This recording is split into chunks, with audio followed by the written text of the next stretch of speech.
Hello sir. Hello. आपका नाम क्या है? सिद्धार्थ। सिद्धार्थ। आप कहाँ से आए? दिल्ली दिल्ली ओनली। आप पढ़ते हैं अभी? I am student. तो आपको क्या लगता है कैसा माहौल है? अब माहौल बहुत ज्यादा अच्छा हो गया है, मतलब डे बाय डे माहौल तो स्टार्टिंग से अच्छा था, अच्छा। पर अब जैसे सोशल मीडिया से अवेयरनेस बढ़ रही है, लोगों को पता चल रहा है, तो Support- लाइक हाँ, तो लोग सपोर्ट में आ रहे हैं। Like I am from Delhi, but मैंने बहुत लोगों से यहाँ बात करी जो ऑल ओवर इंडिया से आ रखे हैं यहाँ पे। हाँ। तो माहौल बहुत और बहुत डाइवर्स माहौल है, सारे रिलीजन के लोग आ रखे हैं, कास्ट के लोग आ रखे हैं, जैसे यूनिटी इन डाइवर्सिटी इस देश का मंत्र है, वो एग्जैक्टली यहाँ पे आप विटनेस कर सकते हो। अच्छा। बहुत तो ब्यूटीफुल माहौल। आपको क्या लगता है कि एजुकेशन के ऊपर पर्पस में ये जो बैठे हैं तो कुछ उसकी प्रणाली में चेंज आएगा नहीं आएगा? हाँ, बट चेंज आया है, जैसे ये एनईपी लेकर आए, अच्छा। न्यू एजुकेशन पॉलिसी, तो हाँ। उसमें ऑफकोर्स बहुत सारे चेंजेस इन्होंने करे। अच्छा। तो जैसे फॉर एग्जांपल सीयूईटी का इन्होंने, मैं छोटा सा एग्जांपल आपको, सीयूईटी का इन्होंने लाया, पहले 12th के मार्क्स पे एडमिशन हो जाता था। अच्छा। आप अगर हम बिल्कुल बेसिक सा क्वेश्चन देखें, हाँ। तो आप घर वाले तो नहीं बोलेंगे ना कि आप 12th में पास हो जाओ बस, हो जाओ। क्या बोलेंगे घर वाले के 90% तो आने चाहिए। अगर आप बच्चे के 90% आ भी गए, हाँ। अब वो फिर एग्जाम देगा कॉलेज Entrance एडमिशन के exam। लिए, राइट, सीयूईटी के लिए, मतलब फॉर अच्छा। अंडर ग्रेजुएशन यूजी के लिए एग्जाम देगा। हाँ। और उसमें भी आप कोई गारंटी नहीं है कि फेयर तरीके से उसका एडमिशन होगा, क्योंकि सारा जो इलेक्ट्रॉनिक वो है, वो तो आप देख ही रहे हो, फेल है। एनटीए बिल्कुल वर्स्ट एक मैकेनिज्म जो है, वो बिल्कुल वर्स्ट मैकेनिज्म है। फिर तो ये उसके ऊपर बात होगी कि इलाइट क्लास तो इसको इजीली कर लेगा सीयूटी का पेपर, जो प्रिविलेज है, और अदर तो नहीं फिर कर बहुत पाएंगे। बहुत अच्छा आपने पॉइंट रखा। एलीट क्लास का ये है, एलीट क्लास में भी मैं आपको बताऊं, वो सीयूईटी बहुत उनमें से बच्चे देंगे भी क्यों, वो तो एमिटी में जाएंगे, गलगोटिया में जाएंगे, सही बात है, फिर वहां रोबोट का वो होता नहीं, है। फिर भी मिडिल क्लास जो प्रिविलेज है वो तो दे देंगे। हाँ जी, जो वो कर भी अपर लेंगे। एब्सोल्युटली, जो अपर मिडिल क्लास है हाँ। वो तो कर देंगे, क्योंकि वो उनका लैपटॉप, कंप्यूटर, जो जी। मतलब इलेक्ट्रॉनिक नॉलेज, डिजिटल नॉलेज होती है, हाँ। वो उनका अच्छा है। लेकिन जैसे लाइक वी स्टडी, हाँ। डिजिटल डिवाइड है देश में, ऐसी बहुत सारे एरियाज है देश में, कॉन्स्टिट्यूएंसीज हैं, लोगों के पास पढ़ाई भी करने को नहीं है, तो वहां पे लैपटॉप या इलेक्ट्रॉनिक मीडिया तो कैसी वहां पे होगी, तो वो कैसे उनको पता भी नहीं होगा एग्जाम कैसे कंडक्ट होगा।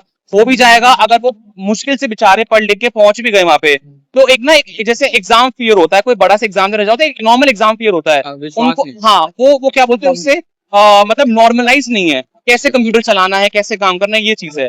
फिर अगला आई टेल यू कि हिस्ट्री को धीरे धीरे दे आर थिंकिंग चेंज करने की कोशिश हो रही है, which I feel is very bad.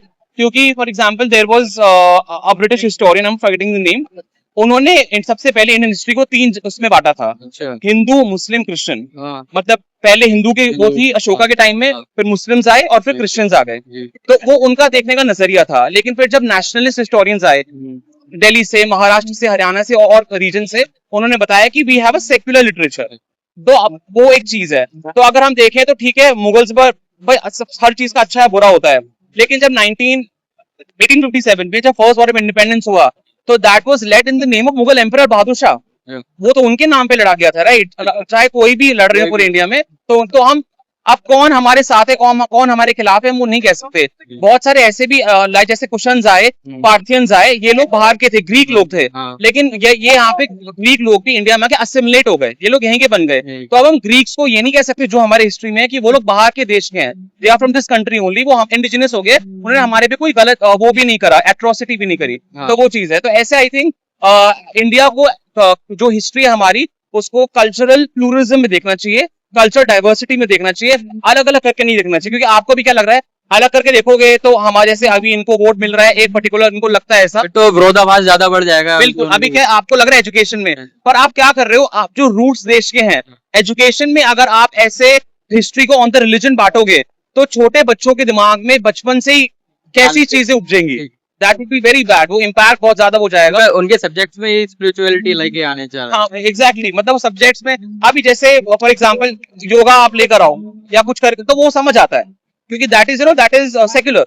पर आप कुछ ऐसी चेंजेस लेके आ रहे हो जो बिल्कुल जहाँ गाने ला रहे हो, आप गाने टेक्स्ट बुक्स में गाने लिख रहे हैं, ठीक है, टीचर्स गाने, फिर वहाँ पे एफआईआर होती है, टीचर को पढ़ाना भी पड़ रहा है, फिर पढ़ाना पड़ रहा है, टीचर के तो मजे हैं, मतलब गाने वाने बढ़ रहे हैं, ठीक है, बच्चों के ही मजे हैं, हाँ। और वो बच्चे आगे क्या पढ़ रहे हैं, that is the main issue, वो वाली चीज है। और मैं यहाँ पे आपको बताऊं, जैसे इस प्रोटेस्ट का अन्ना हजारे जी ने 13 डेज का प्रोटेस्ट किया था, 13 दिन का प्रोटेस्ट किया था, 13 एंड मैं उस समय बड़ा छोटा था, स्कूल में था, तो उस टाइम हम हर दिन पिक्चर देखते थे, नेशनल मीडिया कवर कर रही थी।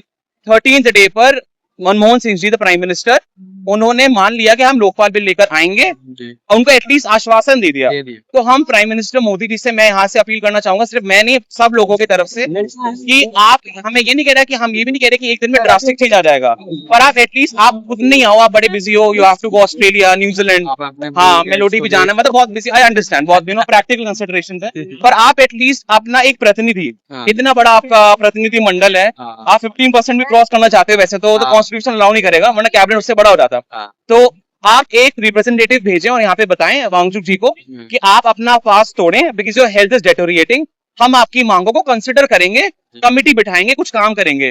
पर ये यहाँ सरकार की बेशर्मी इतनी है कि वो बात भी करने को रेडी नहीं है, हाँ, and that is the main problem. Problem is not कि प्रोटेस्ट तो होता है, आपकी भी गलतियां होंगी, ठीक है, हम उसको मानते हैं, पर आप एटलीस्ट यहाँ पे आके एक्सेप्ट करो कि ठीक है कुछ गलतियां हुई होंगी, पूरी भी मत करो, थोड़ी बहुत करो, और एक कमिटी या किसी चीज का गठन करो, सो दैट यू नो एक प्रॉपर मैकेनिज्म यहाँ तो सिर्फ एक एजुकेशन मिनिस्टर की ही बात होती है कि हाँ भाई एजुकेशन मिनिस्टर को इस्तीफा देना चाहिए। मैं आपको बताऊं, जैसे ये प्रोटेस्ट है, ठीक है, अब now I God's grace is not privileged background, तो मेरे को बड़ा एक मतलब वास्ट नॉलेज होगी, और कोई इंसान जो शायद नॉर्मल, मैं बताऊं यहाँ से, मैं देखा महाराष्ट्र से भी लोग आ रखे हैं, हिमाचल से भी आ रखे हैं, हरियाणा से भी आ रखे हैं, ट्रेन पकड़ के जो जैसे भी हो जाए बस लेके, वो थोड़े हम्बल बैकग्राउंड से हैं। अभी उनको आप पूछोगे कि क्या क्या है नीट का फुल फॉर्म बताओ, ये करो, तो that does not show their integrity, that shows your aptitude, आपका लेवल क्या है, आप क्या कर रहे हो, आप उन लोगों को ना अपना नहीं समझ, वो भी हमारे देश के लोग है ना, कोई सोच सकता है कम पढ़ा लिखा हो, कोई ज्यादा पढ़ा लिखा हो, but the fact is we are a country जो नेहरू जी ने, पटेल साहब ने, गांधी जी ने हमको दी है, we ought to them, right. तो हमें उस तरीके से पूरे देश को एज वन देखना चाहिए, चाहे वो लैंग्वेजेस अलग हो सकती हैं, कलर्स अलग हो सकते हैं, कास्ट रिलीजन अलग हो सकता है, सेकुलर पे ज्यादा हो। और जय धर्मेंद्र प्रधान जी का आपने बोला, वो ना एक स्टार्टिंग पॉइंट है। अब मैं आपको बड़ा सजेशन किया, स्टार्टिंग पॉइंट इसलिए है क्योंकि धर्मेंद्र प्रधान जी इस्तीफा नहीं दे रहे हैं, तो आप अब ये समझो कि एनडीए को डिसॉल्व करना क्या है। लगता है आपको उनके पास कुछ है इसलिए भी इस्तीफा दे रहे हैं? नहीं, अब मैं आपको बताऊं जो मेरे को बहुत फीलिंग आ रही है, मैंने बहुत आर्टिकल्स पढ़े पिछले कुछ दिनों में, he is about to exit, okay, वो अब जाने वाले हैं, होपफुली बहुत जल्दी। रीसफल होएगा फिर हटा ही देंगे उनको, क्या हो सकता अब वो रीशफल भी होगा, हिल पे आउट ऑफ कैबिनेट,